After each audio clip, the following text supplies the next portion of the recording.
예레미야 애가 2장 1절로 10절까지 말씀 오늘 함께 교독하도록 하겠습니다. 한 절씩 교독하고 마지막 10절 말씀 합독합니다. 예레미야 애가 2장 1절로 10절까지 말씀입니다. 제가 먼저 1절부터 읽기를 시작합니다.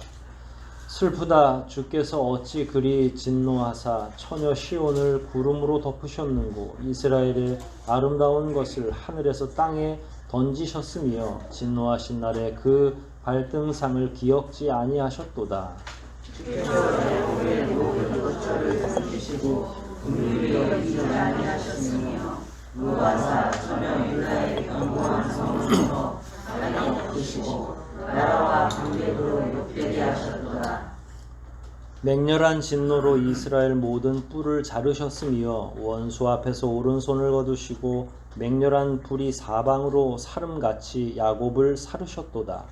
원수같이 활을 당기고 대적처럼 오른손을 들고 서서 그의 모든 자를 살려하셨으며 처녀 시온의 장막의 돌을 불처럼 부수셨다.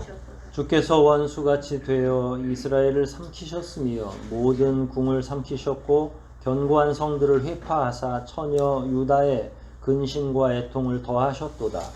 왕가를 인상에 화사시로 거두시며 공의 처소를 회파하셨도다. 여호와께서 시온 가운데서 절기와 안식을 잊어버리게 하시며 진노하사 왕과 제사장을 멸시하셨도다. 여호와께서 또 자기 제단을 버리시며 자기 성소를 미워하시며 궁장을 원수의 손에 붙이셨음에 저희가 여호와의 전에서 헌화하기를 절기날과 같이 하였도다. 여호와께서 처녀 시온의 성을 버리고 멸시하시고 그를 띠고 회파하면서 손을 거두지 아니하사 성과 밖으로 통곡하게 하셨으며 저희가 그에 피하였도다. 성문이 땅에 묻히며 빗장이 꺾여 회파되고 왕과 방백들이 율법 없는 열방 가운데 있으며 그 선지자들은 여호와의 묵시를 받지 못하는도다. 처녀 시온의 장로들이 땅에 앉아나고 티끌의 머리를 무르쓰고 굵은 배를 허리에 둘렀으며 예루살렘 처녀들은 머리를 땅에 숙였도다.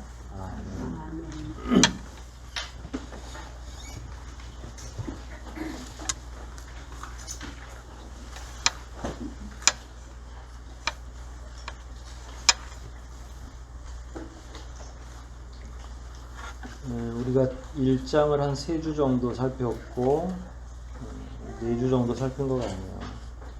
2장을 이제 들어갑니다. 2장은 뭐 2주 정도면 끝날이라 생각을 하고요. 1장과 2장은 유사점이 굉장히 많죠.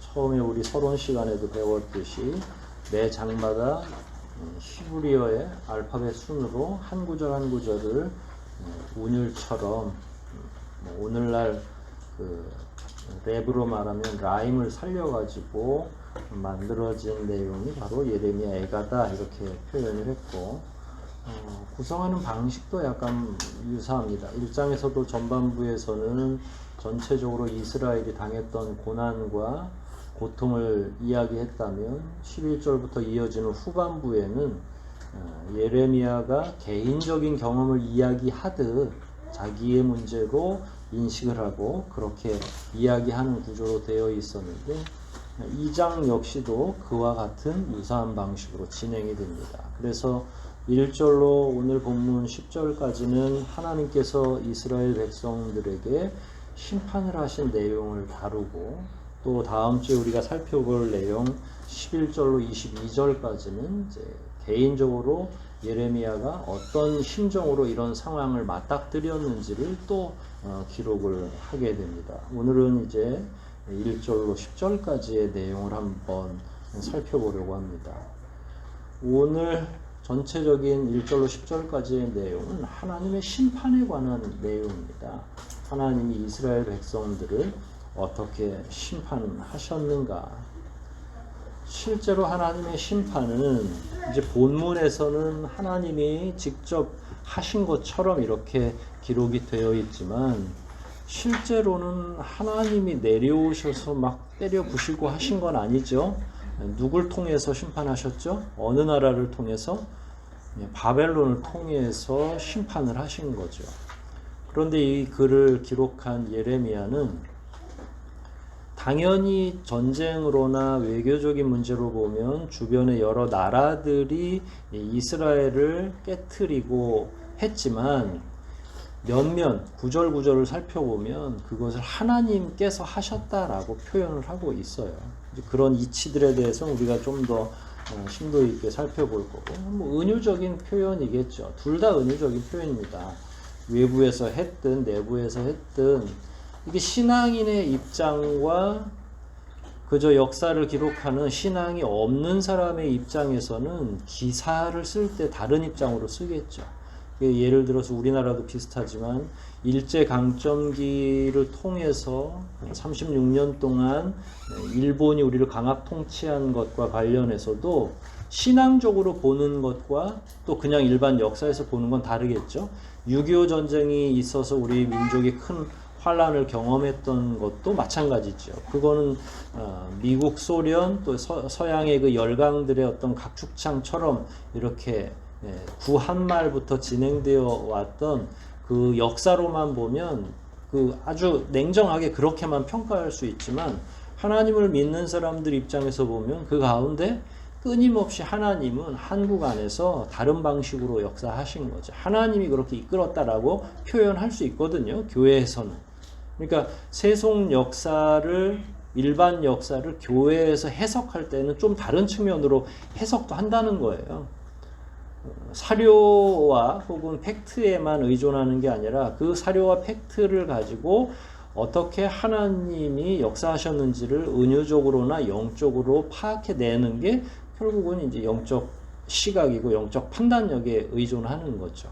그래서 유대인들을 망하게 한 건 정치적으로나 외교적으로 보면 어느 나라가 멸망시켰냐면 바벨론이라고 하는 그 당시에 가장 강대국이 멸망시켰지만 그러나 내부적으로 신앙적으로 그 문제를 살펴보면 그들이 힘이 세서 망한 것도 있지만 이스라엘이 죄 때문에 사실은 거기다 죄라는 말을 일반 역사에 죄를 넣으면 말이 잘 안 되죠. 사람들 이해도 못하고.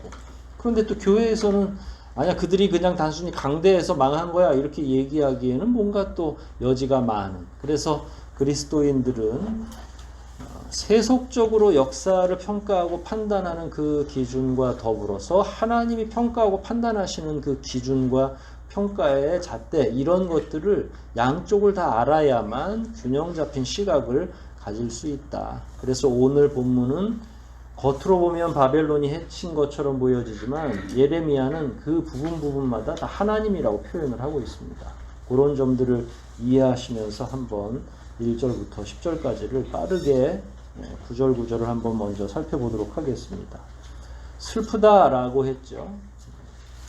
1장, 2장, 4장에서 공히 이 이야기를 쓰고 이게 나중엔 결국 에가라는 히브리어 에크에서 왔다는 이야기고 에가라고 하는 제목을 설정하는 데 제일 중요한 역할을 하는데 우리 표현으로는 슬프다라고 했는데 이건 외마디 탄성 같은 거예요. 아 하는 왜 신이 났죠? 우리 표현은 슬픈데 우리는 가령 저는 이걸 어떻게 이해를 하고 싶었냐면 우리나라의 역사를 놓고 볼 때 한일 병합이 있었죠. 강제 합방 1906년이었나요?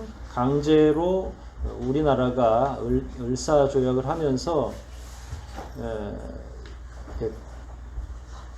을사오족이라고 보통 하는데 매국노들이 일본에 그냥 다 나라를 넘겨서 팔아버리잖아요. 그때 우국지사들이 독립지사나 우국지사들이 느꼈을 감정을 표현하는 거죠. 그 안에는 회한과 비통과 억울함과 이런 게 다 담겨 있는데 슬프다 이런 말도 사실 안 나오거든요. 그럼 그런 소식을 들었을 때 아이고 하는 이런 말이 될 수도 있고 그래서 이 슬프다는 말은 그런 의미다. 단지 눈물이 나올 정도의 슬픔 이런 차원의 슬픔이 아니라 비통, 애통, 분노 이런 것들이 막 다 응축되어 있는 그냥 탄성 외마디의 탄성인데 우리나라 말로는 그냥 라고 하면 이게 되게 모호하잖아요. 이런 부가적인 설명을 너무 길게 해야 되니까 슬프다. 그러나 이건 그냥 보통 슬픈 게 아니라 온통 나라가 다 망가지고 백성이 잡혀갔는데 그럼 어떤 슬픔이겠어요? 말할 수 없는 슬픔. 이게 슬프다라고 하는 한마디에는 담아내기 어려운 우리 모두의 감정이 그 가운데 포함되어 있는 너무 응축되어 있는 한마디이기 때문에 이걸 단지 그냥 슬프다 이 정도로 이야기할 수는 없고 방금 전에 이야기한 것처럼 그런 다양한 의미들이 슬프다라는 이 한마디 속에 포함되어 있습니다.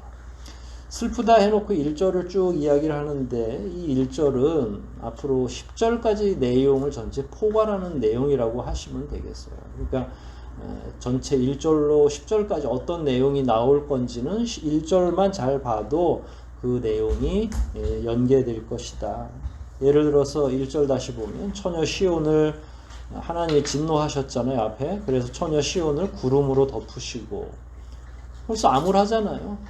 그 다음에 이스라엘이 가지고 있는 그 영광스러운 것들, 하나님과 관계에서 왔던 그 영화가 다 깨져서 하늘로부터 땅바닥에 내동댕이 치셨고, 진노하시는 날에 그 마지막 심판의 날에는 발등상, 이 발등상이라고 하는 건 사실은 성경에서는 하나님이 거하시는 성전을 의미해요. 땅은 내 발등상이다 이렇게 표현하셨을 때 땅에서의 하나님의 발등상은 성전 자체를 의미할 때가 많았거든요. 은유적으로 보면.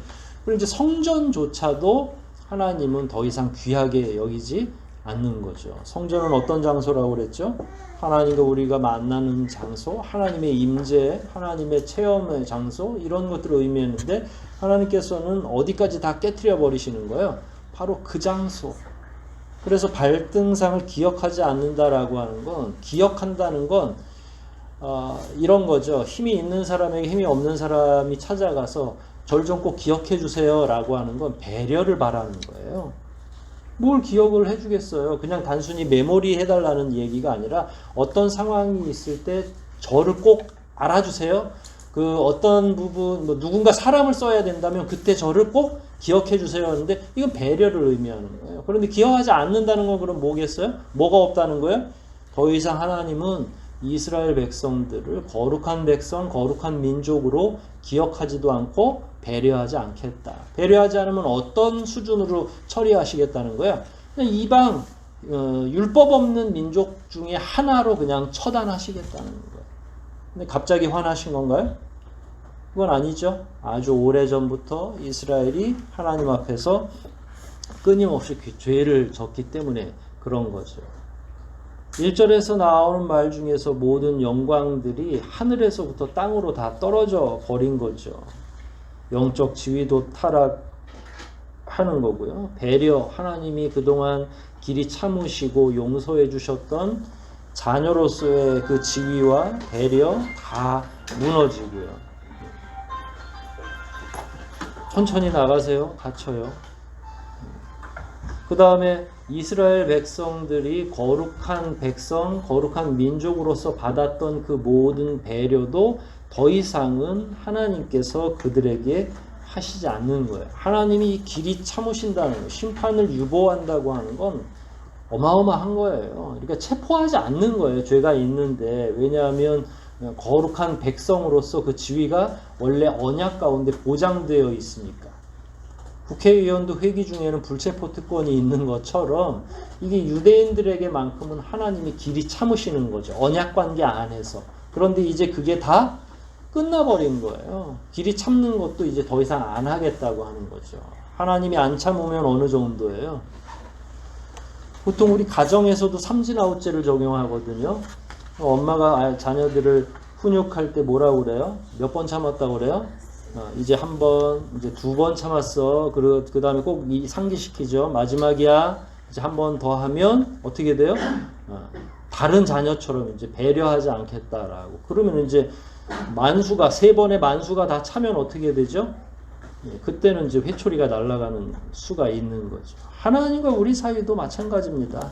그런 모든 영광으로 말미암았던 배려들, 영광스러운 관계 안에서 맺었던 모든 배려들이 마지막 하나님의 길이 참으시는 그 시간적 한계가 다 지나면 끝이라는 거예요. 2절을 보면 더 흉악스러워요. 주께서 야곱의 모든 거처를 삼키셨다. 하나님의 입이 얼마나 크면 그걸 다 삼키시겠어요. 무슨 표현이에요? 이게 은유적인 표현인 거죠. 근데 여기서 생각할 때 하나님께서 살폈다. 아까 처음에 모두에서 말씀드렸잖아요. 원래 치기는 누가 친 거예요? 이스라엘을. 바벨론이 친 거예요. 그런데 하나님이 하셨다는 거죠. 겉으로 보면 전쟁이지만 영적으로 보면 이건 하나님의 주권적인 역사다. 이 전환을 빨리빨리 해야 영적으로 민감한 사람이 될 수 있어요. 그렇다고 해서 여러분이 감기까지 하나님이 막 감기 걸리게 하시고 이런 건 아니죠. 감기는 뭐 때문에 걸려요? 바이러스 때문에 걸리죠. 그러나 하나님의 큰 섭리 가운데 보면 코로나19 사태도 결국은 하나님의 그 거대한 섭리 가운데 있는 거는 맞잖아요. 그런데 또 신문에 인터뷰할 때 그렇게 얘기하시면 안 되죠. 미쳤구나. 하나님이 그럼 우리에게 질병을 준 거냐? 아니, 그런 의미는 아니고요. 그래서 요게 그 긴장 관계가 있는 거예요. 우리가 자연인으로서 해석하는 것과 영을 가지고 있는 사람으로서 역사를 보는 관점이 순간순간 잘 지혜롭게 변해야 돼요. 그게 과도하면 목사가 감기가 걸려도 막 귀신 걸렸다고 그러는 분들이 있죠. 예, 저한테도 몇 번 그런 분들이 있어요. 목사님 귀신 들렸다고. 감기 귀신이. 제가 아주 미치는 줄 알았어요. 그때 말이 안 통하잖아요. 그건 제 부주의는 맞죠. 목사가 자기 관리 안 하고 면역력이 떨어지게 해서 감기가 걸린 건 맞는데 그게 또 귀신의 역사라고 그렇게 영으로는 볼 수 있지만 모든 걸 귀신이라고 또 해석해서는 안 되죠. 그런 면들을 항상 하나님의 주권적 역사 안에서 해석해낼 수 있어야 되는데 말로 옮길 때는 굉장히 조심해야 돼요. 여러분, 예레미야 애가는 누가 읽었을까요? 유대인이 읽었겠어요? 아니면 한겨레 신문 기자가 읽었겠어요? 처음에 독자는 당연히 유대인이 읽었죠. 우리의 언어는 우리 안에서는 통용이 되지만 외부적으로 이야기하기 시작하면 잘 통용이 안 돼요. 그럴 때 뭐가 필요하냐면 성령의 지혜가 필요한 거죠. 그래서 오히려 밖에서 이해 안 될 얘기는 안 하는 게 더 편하죠. 왜냐하면 대화의 격의 차이가 있으니까. 그럼 언제 그런 얘기가 가능해지냐?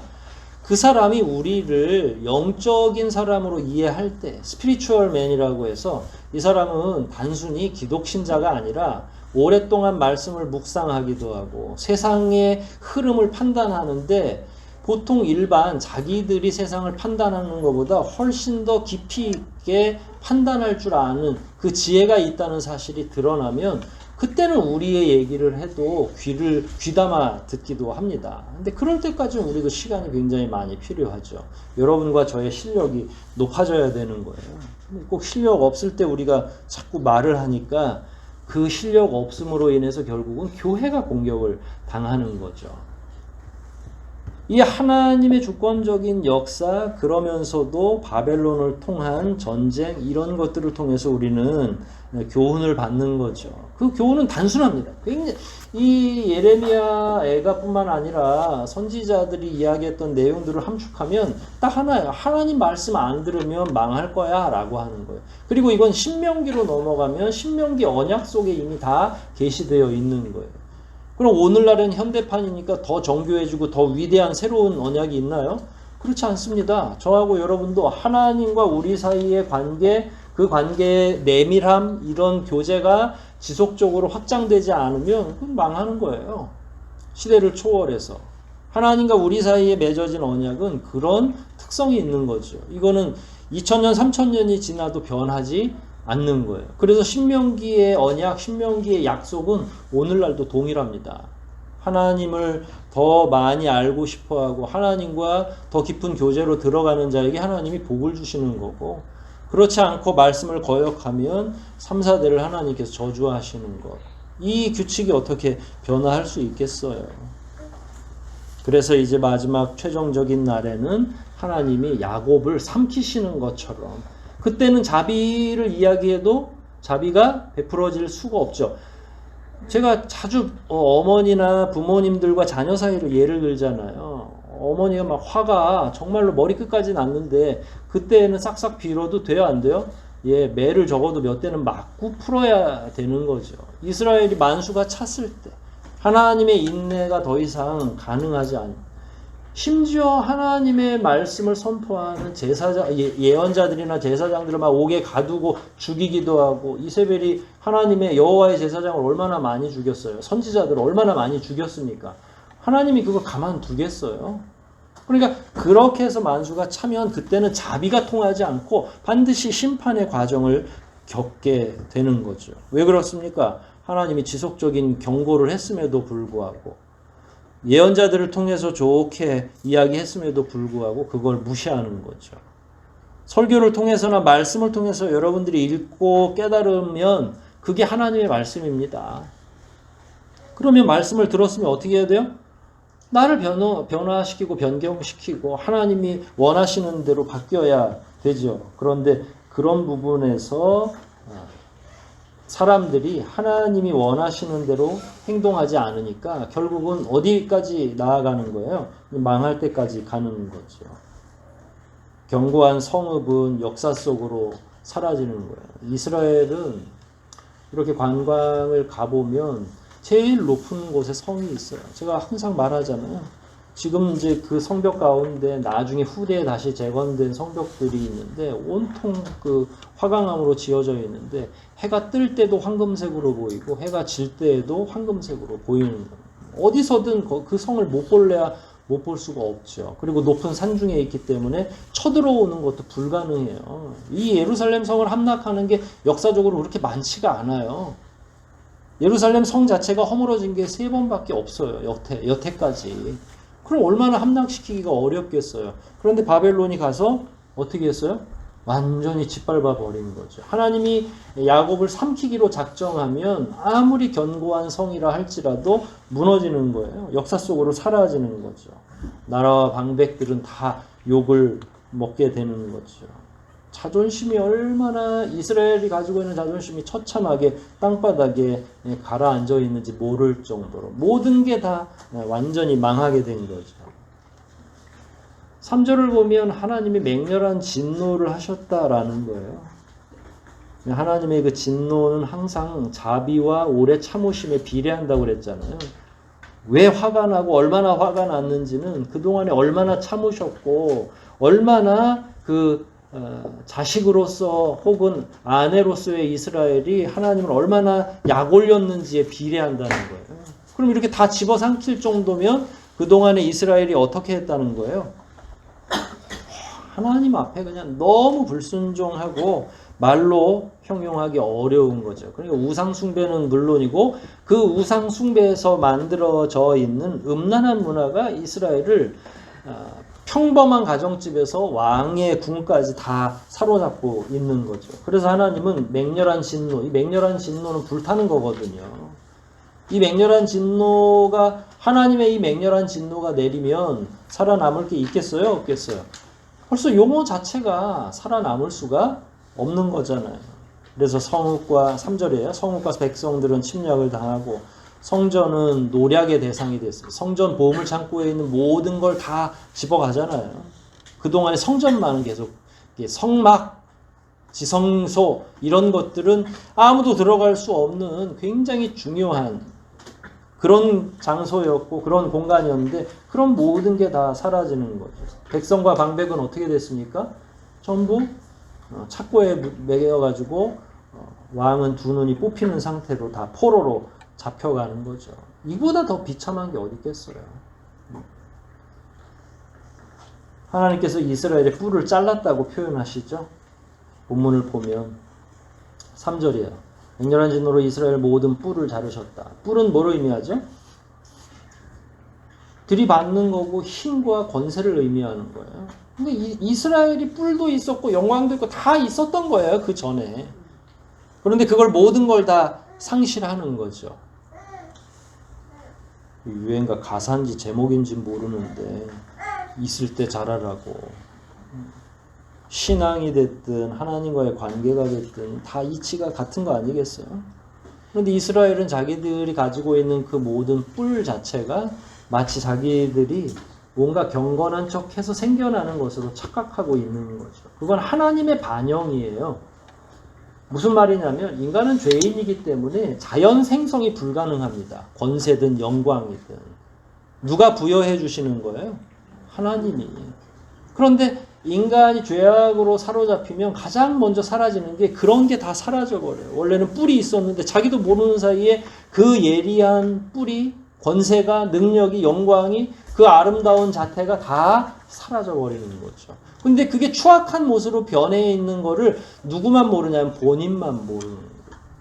여러분과 저도 하나님과의 관계에 있어서 깊은 그리고 은밀한 관계가 유지되지 않으면 여러분들 안에 있는 그 아름다움이 하나님과 내 사이에 맺어졌던 아주 어린 시절부터 우리가 지금까지 하나님을 믿으면서 간직해왔던 질그릇 안에 있는 그 보화가 사라지고 헐벗은 인간만 남은 거예요. 그러니까 지금 그걸 되돌아보지 않으면 이제 껍데기만 남아있고 그 껍데기도 이제 점점 보면 다 깨트려 버리시거든요. 그걸 쫙 빨리빨리 발견을 해야죠. 뿔을 자르셨다라고 하는 건 더 이상 능력, 힘, 자기를 보호할 그런 작은 힘조차 없는 거죠. 이건 마치 사사기에 나오는 머리 잘린 삼손하고 아주 비슷해요. 머리가 잘렸다고 그러니까 또 흉악하네. 머리카락이 잘린 삼손. 삼손이 머리카락이 잘리고 나서 어떻게 돼요? 힘을 다 잃고 뭘 잃어요 또? 눈. 영안이 맑지 않고 영적인 눈이 가려져 있으니까 그 육신적 눈은 있으나 마나한 거예요. 그런데 눈이 뽑히고 나니까 그때부터 삼손이 뭘로 보기 시작한 거예요? 영으로 보기 시작한 거예요. 참 희한하죠. 사람은 없어봐야 아는 것 같아요. 하나님이 여러분의 재산, 여러분의 건강을 치시면 그때 뭐가 깊어져요? 묵상이 깊어지잖아요. 그래서 저도 가끔 그런 생각을 하죠. 성도 한 사람 한 사람 이름을 생각하면서 하나님 망하게 해주십시오. 하나님 건강을 좀 쳐주십시오. 그래야 철이 날 거 아닙니까? 왜냐면 그래 또 돌아오더라고. 이렇게 기도해야 되나요? 그건 아니죠. 저는 여러분들이 가지고 계신 여러분의 개인적인 뿔들이 소중히 보존되고 그 뿔이 얼마나 귀한 것인지를 알기를 바라는 거예요. 그게 언제까지 유효하냐면 하나님과 나 사이의 영적인 관계가 계속 유지될 때만 존재하는 거거든요. 목사는 말씀을 증거하고 그 말씀을 연구해서 끊임없이 성도들과 교제할 때만 그 권위가 인정받는 것처럼 목사는 항상 신처럼 존재하는 게 아니거든요. 성도로서의 은혜, 성도로서 하나님이 보존받기 원한다면 여러분도 성도의 역할을 하셔야 되는 거예요. 말씀을 품고 내가 가지고 있는 하나님과 안에서의 나왔던 그 언약들을 소중히 여기고 내가 어떻게 하면 하나님과 이 영적인 관계를 유지할 것인지를 끊임없이 계속 고민하지 않으면 머리카락 잘린 삼손이 되는 거죠. 그래서 눈이 뽑히고 난 다음에야 영의 세계를 보는 거예요. 참 안타깝죠. 슬프죠. 그런데 다행이죠. 예수님도 그렇게 표현하거든요. 손이나 발을 자르고 천국 가는 게 낫겠냐. 계속 범죄해가지고 지옥으로 가는 게 낫겠냐. 가당간에 결정을 하라는 거죠. 삼손이 두 눈을 뺐지만 천국 갔겠어요? 지옥 갔겠어요? 마지막에 자기가 살아있을 때보다 더 많은 이방인들, 믿지 않는 자들, 하나님의 영광을 비웃는 자들 다 죽이잖아요. 여러분의 영의 눈이 빨리 열리는 수밖에는 없는 거죠. 이 시대를 살아갈 때 더 시급한 거예요. 옛날보다. 여러분의 영의 생각이 더 날카로워지지 않으면 이 혼탁한 세상에서 예수 그리스도와 더불어서 걸어갈 수 있는 게 점점 어려워지는 거죠. 그럼 머리 다 밀리는 거예요. 삼손처럼. 어떻게 돼요? 힘이 없으니까 질질 끌려다니는 거죠. 노예처럼 살아가는 거죠. 그래서 여러분의 직급, 여러분이 받는 월급은 높아갈지 모르지만 마치 블레셋 사람들에게 잡혀간 삼손처럼 쇠사슬에 묶여가지고 그 소나 돌리는 그 절구 같은 거 거대한 돌을 돌리고 앉아 있어야 되는 거죠. 얼마나 비참합니까? 그리스도인이 있어야 될 자리는 명확해요. 그리스도인이 깊이 묵상하고 기도해야 될 내용도 너무 명확한 거예요. 그게 없으면 우리는 아무것도 아닌 거죠. 뿔을 잘린 것, 머리카락 다 잃어버린 거, 눈이 파여 있는 거. 비참하지 않습니까? 포로로 잡혀가서의 비참함이 아니라 더 이상 하나님 앞에서 하나님의 음성을 들을 수 없다는 것 자체가 그렇게 되는 거죠. 이제 이러면 하나님이 등장을 하셔야 되는데 4절 볼까요? 3절에 먼저 그 뿔을 자르시고 나서 원수 앞에서 오른손을 거두셨다고 그래요. 원수가 오면 도와주셔야 되는데 그 오른손을 거두셨어요. 그리고 맹렬한 불이 사방으로 사름같이 야곱을 불살라 놓은 거죠. 근데 하나님이 이제 개념치 않은 거죠. 여러분 집이 불타든지 뭐 하든지 신경도 안 쓰시는 거예요. 왜냐하면 그 언약의 약속을 누가 먼저 어긴 겁니까? 내가 먼저 어긴 게 된 거니까. 그리고 나서 4절에서는 원수같이 활을 당기고 누가? 하나님이. 여러분 전쟁터예요. 이 당시에는 뭐 활 쏘고 막 그랬나 보죠. 우리나라도 그런 전쟁을 치렀었겠죠. 그럼 이제 내가 적을 죽이지 않으면 누가 날 죽여요? 적이. 그러면 화살을 이렇게 겨냥할 때 어떻게 겨냥하겠어요? 막 있는 힘껏 멀리까지 날려야 되니까 막 힘을 다해서 화살을 뒤로 쫙 당기고 그리고 정확하게 쏴야 돼요. 그냥 대충 쏴야 돼요. 지금 하나님이 이스라엘을 그 관역처럼 생각하면서 그 대신에 어떤 자세로 이스라엘을 깨트리고 계시냐면 원수 같은, 이거는 반드시 깨트리겠다라고 하는 거예요. 왜 하나님이 이 정도로 하고 계시는 거예요? 실제로 여러분 잘 기억하셔야 될 게 원수가 따로 있는 게 아니에요. 우상 숭배하면 원수가 되는 거죠. 이스라엘 백성 아니라 아브라함이라 할지라도 만일 아브라함이 예전 문화 속에서 나오지 못하고 우상 숭배로 넘어갔다면 하나님 아브라함 언제든지 버리실 수 있는 거예요. 그건 하나님을 나무랄 수가 없는 거잖아요. 이 언약의 관계는 너무 냉정하거든요. 근데 언약의 관계 안에만 있으면 하나님의 자비를 언제든지 또 만끽할 수가 있는 거죠. 그 간격을 누가 채우냐면 하나님이 강압적으로 하지 않고 우리로 하여금 채우도록 하는 거예요. 거리를 우리가 규정하는 거예요. 하나님께 다가갈 수도 있고 하나님을 멀리할 수도 있고.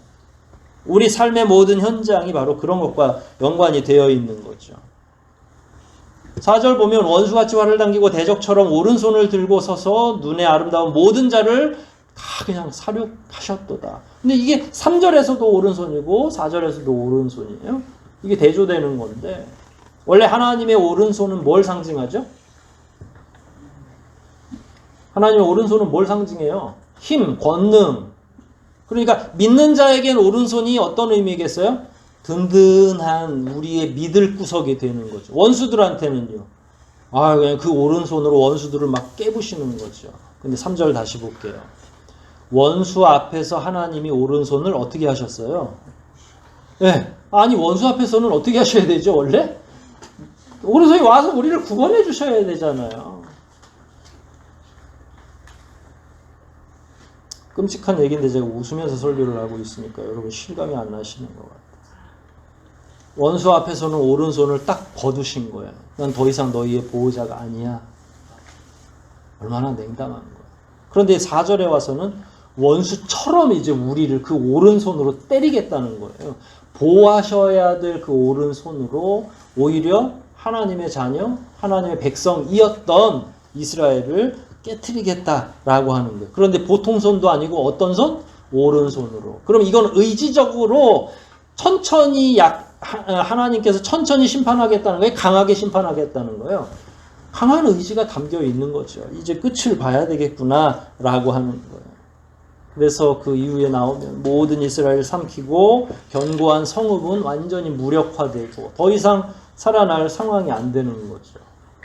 이런 모든 게 꼴보기 싫어지면 6절과 7절처럼 돼요. 6절과 7절을 쭉 계속 연장해서 읽어보면 하나님과 관련되어 있는, 하나님과 관계를 맺으면서 생겨났던 모든 제도적인 거, 공간적인 거, 시간적인 거가 다 깨져버리는 거예요. 예를 들어서 공간적인 건 뭐가 있어요? 하나님과 우리 사이에 어디 가서 예배드려요? 성전 가서 예배드리죠. 그거 다 망가뜨리겠다는 거예요. 성막은 어떻게 만드시겠다고요? 그냥 초박처럼. 본문에 그렇게 나와 있어요. 그냥 저 푸른 초원처럼 만들어버리겠다고. 그렇게 아름다운 솔로몬의 성전을 다 깨트려서 아무것도 없는 지경으로 만드시겠다는 거예요. 공간도. 그 다음에 시간은 어떤 걸로 나오죠?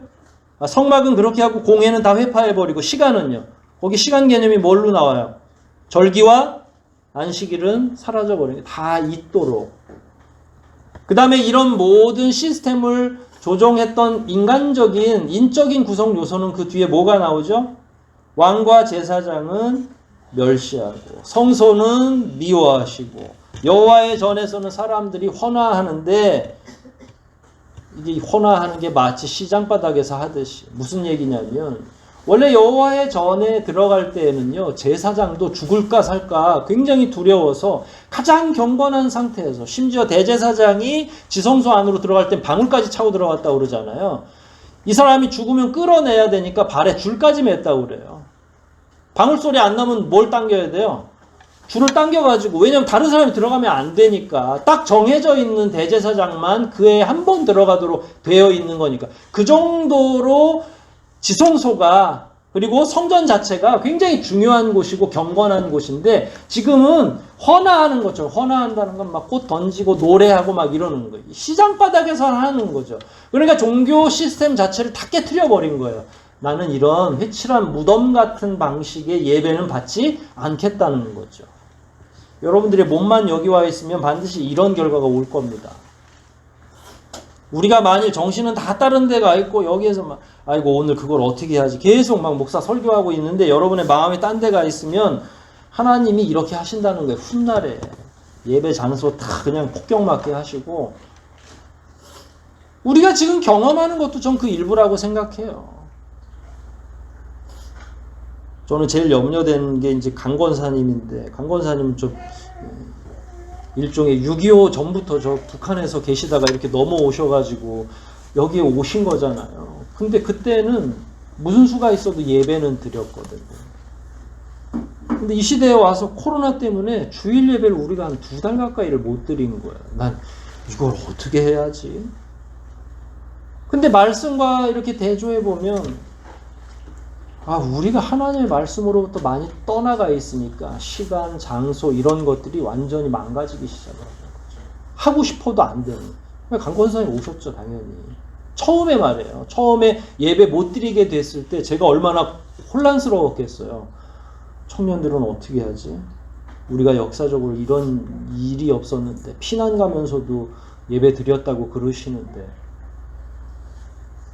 우리는 지금 어떤 상황에 처한 거지? 요즘 젊은이들 말로 멘탈이 붕괴되는 거예요. 정서적으로나 정신적으로 이걸 어떻게 해야 될지를 모르겠는 거예요. 저 자신도. 이걸 어떻게 영적으로 우리가 여기서 은혜를 못 받겠어요? 당연히 이게 영적인 문제잖아요. 우리에게는. 코로나는 외부적인 바이러스지만 그로 말미암아 우리가 예배가 훼손되고 있는 건 영적인 사실 아니겠어요? 여기에서 저하고 여러분이 개인적으로 묵상하지 않으면 이제 이거보다 더 못한 상황이 된다는 거예요. 그랬을 땐 여러분의 믿음을 누가 책임져 주겠어요? 제가 뭐라도 해보려고 막 예배 못 나오실 때 막 갑자기 영상팀 꾸려가지고 유튜브 하고 막 온 신경이 막 그렇게 곤두서 있는데 영적으로 평소에 예배 2번, 3번 드리는 거 더 힘들더라고요. 여러분 한 번 무너지면 그렇게 되는 거예요. 그래서 이 시대 가장 회개할 대상은 신천지가 아니에요. 하나님이 거기 신경도 안 쓰신다고. 이런 문제를 통해서 가장 하나님께서 신경 쓰고 있는 건 우리 같은 교우들이에요. 잘 모르고 여기까지 온 우리들 말이에요.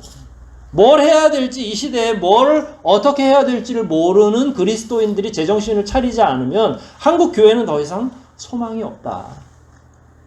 대교회에 소망을 겁니까 여러분들? 절대로 저는 대교회는 희망이 없다고 생각해요. 그 얘기는 나중에도 할 기회가 있고 제가 항상 대교회를 욕하잖아요. 근데 하나님의 이 심판은 무계획적이지 않아요. 하나님은 질서의 하나님입니다. 창조할 때도 질서를 따라서 하시고요.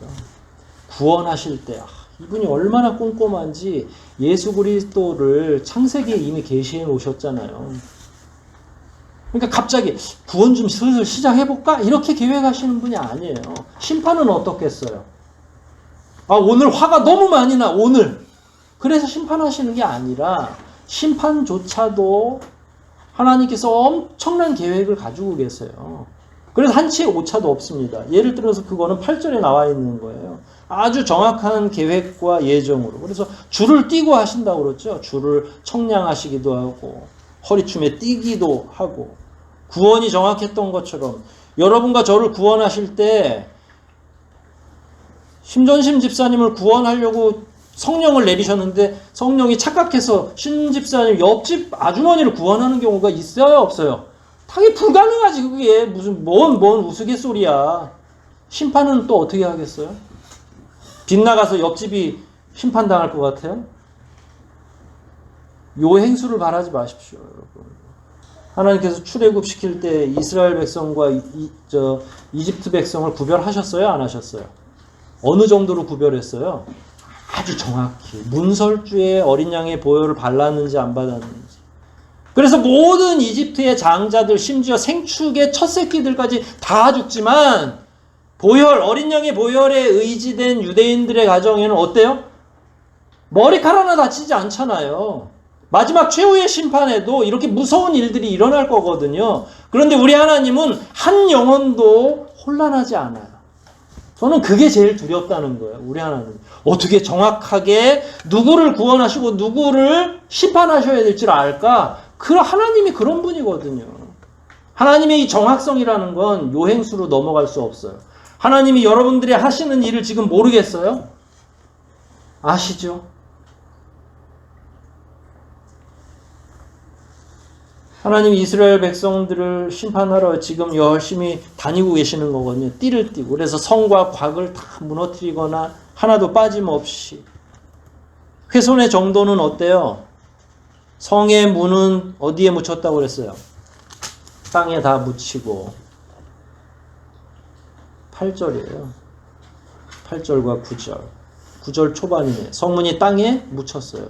이거는 조금 상처난 게 아니라 어때요? 성문을 재건하려면 어떻게 해야 돼요? 흙 파가지고 다시 올려야 돼요. 그 다음에 그거를 걸어 잠갔던 빗장은 어떻게 됐습니까? 꺾여서 쓸모가 없고 왕과 방백들은 어떻게 됐습니까? 율법이 없는 이방으로 다 잡혀갔고. 그러니까 이스라엘에 남아있는 건 힘없는 어르신들과 어린애들 몇 명, 그리고 똑똑한 어린이들은 또 다 잡혀가기도 하고. 거기서 잡혀간 게 누구라고 그랬어요? 다니엘같이 출중한 그런 사람들은 또 다 그 나라로 잡혀가 버리는 거죠. 선지자들은 그동안에 여기서 지시대명사를 쓰는데 그 선지자라고 표현하는데 그동안에 예레미야하고 배틀을 붙었거든요. 예레미야는 끊임없이 하나님의 심판, 진노 이런 걸 얘기했는데 가짜 선지자들은 뭐라고 그랬어요? 평안하다. 예루살렘이 무슨 말이냐. 원래 하나님의 평안이라고 하는 도성이거든요. 절대로 예루살렘은 망하지 않습니다. 라고 얘기했던 그 선지자들은 묵시를 받는다고 그랬어요? 못 받는다고 그랬어요? 받을 수가 없죠. 당연히. 그전에도 가짜였는데 이분 있으나 말할 수 없는.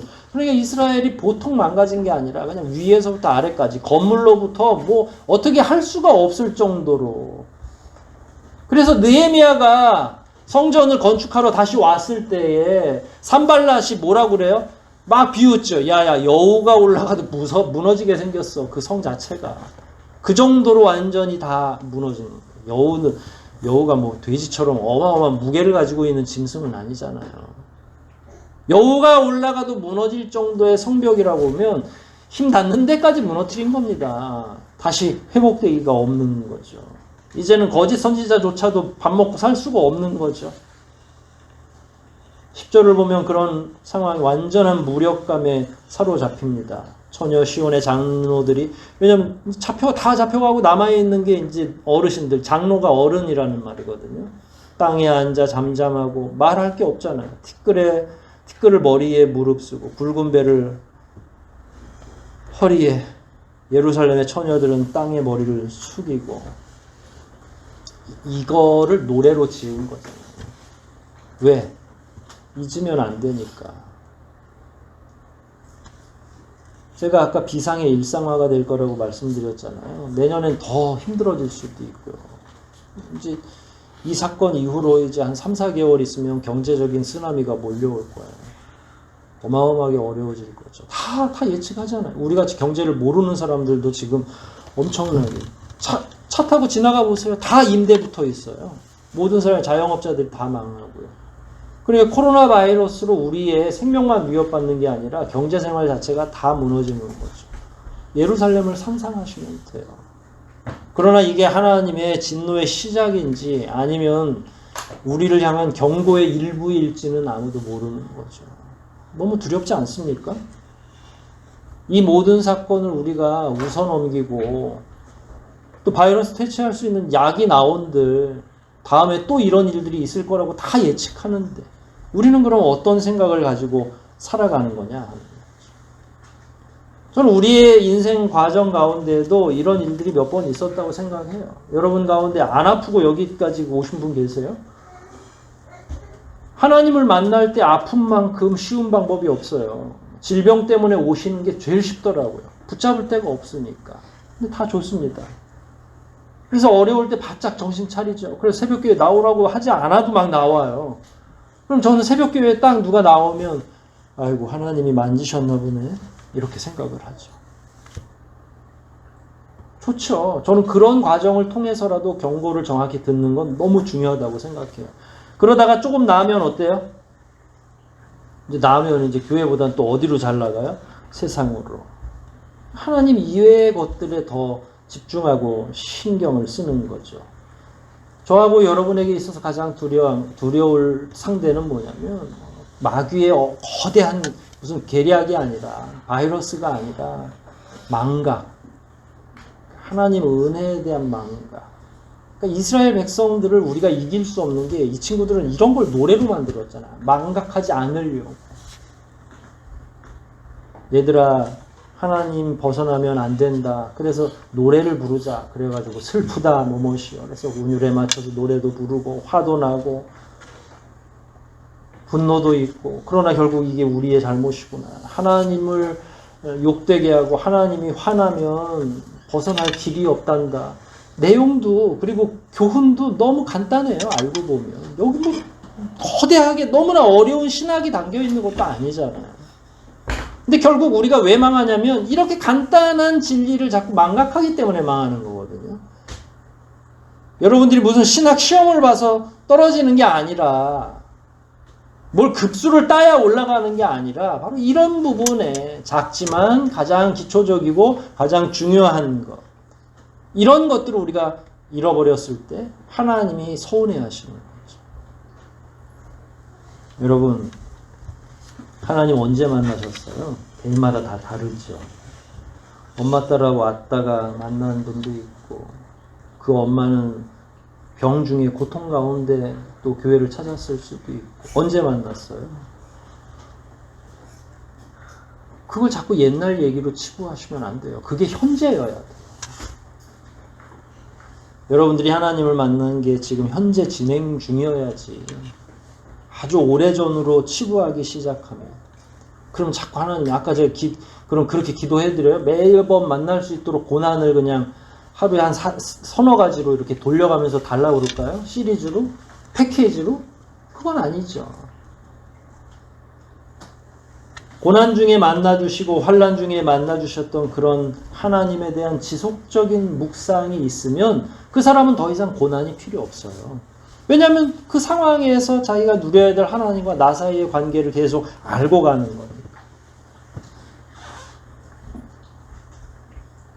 저는 이번 한 주간 또 앞으로 계속 애가를 살피는 동안 저하고 여러분이 하나님과 우리 사이의 관계에 대해서 묵상하기를 바라요. 깊이. 지금보다 더. 또 믿음의 과정, 내가 그동안 어떤 역사를 가지고 살아왔는지.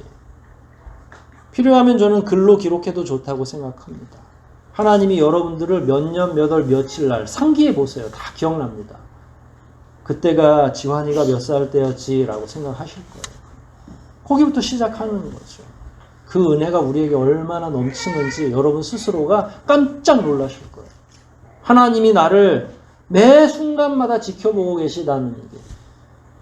지금은 두렵고 힘들고 고통스러워서 자꾸 그걸 망각하는데 오히려 여러분들을 일으켜 세울 수 있는 건 하나님이 처음에 여러분들을 만나주셨던 그 시간으로부터 한 번도 변함없이 지금도 여러분을 여전히 보호하고 계시고 위로하고 계시다는 사실, 그게 여러분들로 하여금 이기게 하는 가장 중요한 원동력이거든요. 밑도 끝도 없이 새로운 걸 주시는 게 아니라 처음 만나셨던 그 하나님이 지금도 만나주시는 거지, 그때 하나님 다르고 지금 하나님 달라요? 반대로 우리는 다르더라고요. 그때는 내 심장까지도 다 꺼내서 하나님께 드릴 것처럼 생각했는데 누가 변한 거예요? 하나님이 변했어요. 하나님은 늘 그 자리에 계시지만 내가 자꾸 영악해지는 거죠. 이 세상 산다는 그 핑계 하나로. 저는 풍성하신 하나님을 여러분들이 다시 찾아뵙기를 원해요. 여러분들의 생각 속에만, 추억 속에만 있는 걸 다 다시 끌어오십시오. 기록하십시오. 그게 여러분의 자서전이에요. 영적인 자서전, 영적인 일기. 그러면 하나님이 여러분들을 한순간도 따로 내버려 두시지 않았다는 사실을 발견하게 될 겁니다. 앞으로는 그럼 어떻게 살면 돼요? 고난이 찾아올 때만 여러분이 교회를 열심히 올 겁니까? 늦죠. 매일매일 하나님과 나 사이의 이 관계를 생각하고 유지할 때 그 사람이 계속 성장하고 계속 승리할 수 있는 거죠. 여러분, 공예배만 통해서 설교 한 편으로 여러분 신앙생활이 유지된다고 생각합니까? 저는 그냥 자극점만 건드려주는 거고요. 나머지의 여러분의 영의 성장은 여러분과 하나님 사이에 끊임없이 오고 가는 대화를 통해서 열리도록 되어 있는 거거든요. 만약 그렇다면 제가 1년 365일 계속 유튜브로 설교를 올려야죠. 근데 그렇게 해가지고는 여러분의 믿음이 아니잖아요. 저를 통해서 깨달을 수는 있지만 관계는 여러분이 갖는 거거든요. 저는 원리만 가르쳐드리고 2 곱하기 2가 4가 되는 원리를 하나 가르쳐주면 구구단은 누가 외워야 돼요? 내가 외웁니까? 여러분이 외웁니까? 여러분이 외우셔야죠. 하나님과 나 사이의 관계를 어떻게 유지할 것인지를 말씀드렸습니다. 여러분의 과거부터, 첫사랑 때부터 기록하시라고 말씀드렸어요. 그런데 반드시 순종하는 분은요, 다음 주에 분명히 굉장히 행복한 얼굴로 여기를 오리라 저는 확신합니다. 그런데 순종치 않으면 어떻게 되겠어요? 말씀 다 까먹고 또 이제 새로, 지난주에 이걸 배웠던가? 배운 것 같기도 하고, 아닌 것 같기도 하고. 저는 우리 믿음의 결국은 여러분들 손에 이미 다 달려있다고 생각합니다. 여러분이 평소에 어떻게 살고 계신지가 결국 믿음의 결론으로 드러날 겁니다. 이미 정해져 있어요. 최선을 다하십시오. 하나님을 더 깊이 묵상하십시오. 이번 기회보다 더 좋은 기회가 어디 있겠어요? 더 깊이 파고드시고 내 문제, 내 가정의 문제, 우리 교회 공동체의 문제를 하나님 앞에서 정직하게 한번 묵상하고 하나님께 여쭙는다면 반드시 하나님께서 지혜와 힘과 능력과 용기를 주시고 저하고 여러분을 더 나은 믿음의 자리로 이끌어 주시리라 확신합니다. 모쪼록 그런 믿음의 결단들이, 믿음의 순종들이 저하고 여러분 가운데 더 풍성하게 일어나시기를 주의 이름으로 권면합니다. 우리 말씀 생각하면서 한번 기도하겠습니다. 하나님께서 진노하신 이유가 무엇인지, 그 진노하신 내용을 왜 예레미야는 그 뼈아픈 기억을 이스라엘에게 같이 다시 한번 하자고 이렇게 요구하고 있는지, 잊을까봐 이걸 노래로까지 만든 예레미야의 심정은 무엇인지, 혹시 우리는 하나님과 우리 사이에 있었던 그 첫사랑, 처음 만남을 잊은 건 아닙니까? 예레미야가 권면하듯이 다시 한번 우리 개인적으로 찾아와 주셨던 그 하나님을 기억해 내시고 묵상하시고 더욱더 풍성한 하나님과 우리 사이의 교제로 확장하게 해달라고 이 시간 통성으로 함께 기도하시겠습니다.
거룩하신 하나님, 거룩하게 살게 하시려고 성도로 불러주셨사온데 삶의 형편을 따라 저희들은 자주 넘어지고 연약해지는 것을 인하여 송구한 마음으로 다시 이 자리에 나왔사옵나이다.